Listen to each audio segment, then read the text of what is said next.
Hello and welcome to the weekly Forex Outlook at XM.com. Amid escalating tensions in the Middle East, investors will be eyeing PCE inflation data out of the US next week, as well as flash PMIs for June for the Eurozone and the UK, and CPI figures out of Canada. I'm Maria Pachardis, and joining me to discuss all this is lead market analyst Rafi Boyadjian. So Rafi, there has been both good and bad news for the US economy recently. Can you give us an update on that and what we might expect from the upcoming data, including the flash S&P Global PMIs for June on Monday and PCE inflation figures on Friday? And how will these numbers impact the Fed's rate path and the dollar? Well, indeed, Maria, it's been a bit of a mixed picture in terms of the U.S. economy. And we just had the Fed decision. We heard from Powell. And despite the downside risk to the economy, the Fed remains very worried about the inflation picture because, of course, we are now starting to see some of the tariff impacts kind of feeding through into prices. We had seen some softer than expected inflation data in recent months. But in May, we did see CPI pick up a little bit. And we're probably going to see the same with PCE inflation for May that we're going to get next Friday. That's, of course, going to be the main highlight in terms of all the barrage of US data that's coming up in the next few days.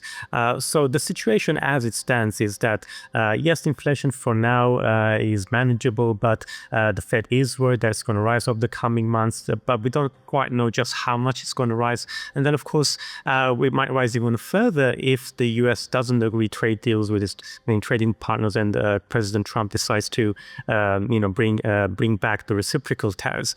On the other hand, though, we are seeing some signs of weakness, a little bit of softness in the labor market, nothing too dramatic, but we are now seeing maybe a more significant slowdown in consumer spending. So that's why next Friday's personal consumption data is also going to be very important. And also there's been some weakness in the housing market as well. And then, of course, the flash PMIs early in the week, that's going to give us, a bit of a glimpse into the first half of June as to, whether businesses were getting more confident or less confident. So on the whole, I think the markets will be trying to digest everything and see whether or not there's a possibility the Fed might cut rates September or maybe even sooner than that, because we really need to see a very bad set of data for the Fed to act much sooner. So you kind of have to ask yourself whether or not that's good or bad, because I think inflation, even if we get slightly softer than expected numbers, I think that the overall the inflation now is going to be heading higher. And then according at least to the Cleveland Fed's nowcast model, we should be we're going to see the core PCE edge up a little bit to 2.6%, which is, of course, above the 2% target. And so, if we do see this trend being confirmed, we might see some improvement in the US dollar. And also, if we get some impressive PMI numbers as well. But on the whole, I think it's probably just going to be some knee-jerk reaction because the Fed is in wait-and-see stance, and so unless there's some significant surprise, I think the dollar is probably the main boost is going to be coming from, of course, the geopolitical risk that's been helping the greenback rebound in recent days.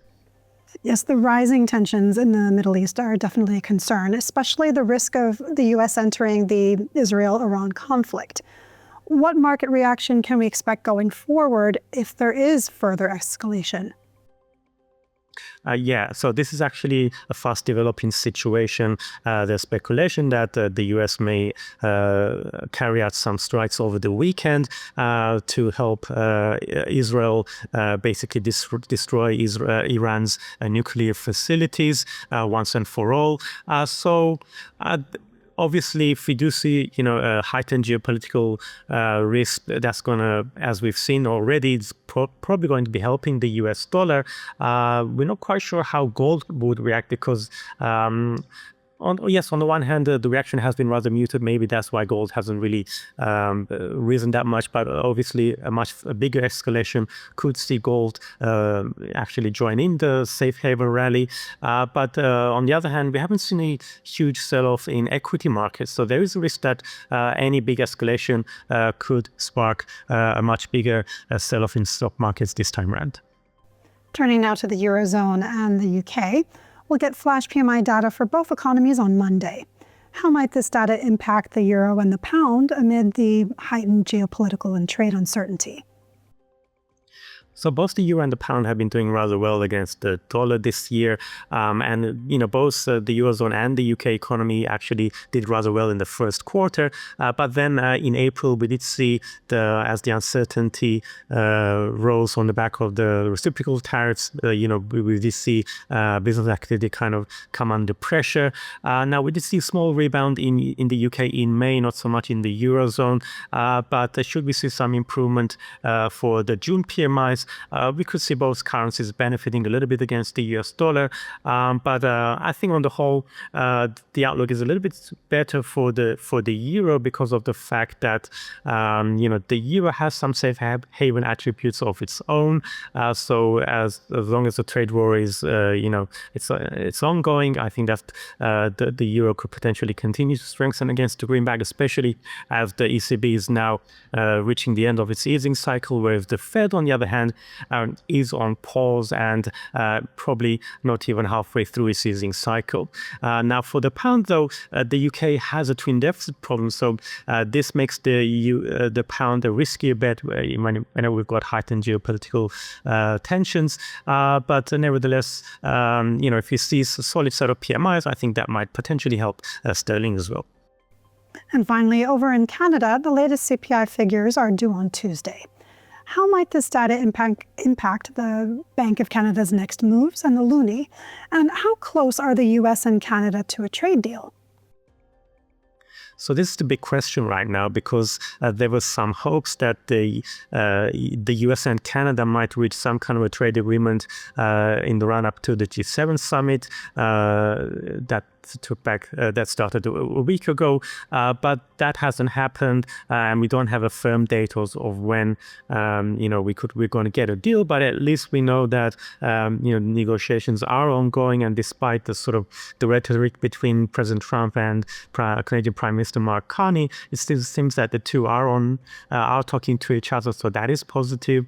Now for the Bank of Canada, though, the problem is that we're seeing underlying inflation in Canada actually rise in recent months, and so the BOC is rather worried about the inflation picture, and there's question marks of when they're next going to be able to cut rates. They might not cut rates at all this year.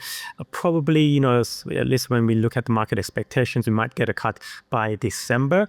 But if we see a further pickup in Canadian CPI, I think we might come to a situation where we're going to be pricing out any further rate hikes for the BOC, and so this might help the Canadian dollar, but of course on the other side of the equation is of course the geopolitical risks which are helping the US dollar, so that's also going to be a factor when it comes to the reaction to the Canadian CPI report. Rafi, thanks so much.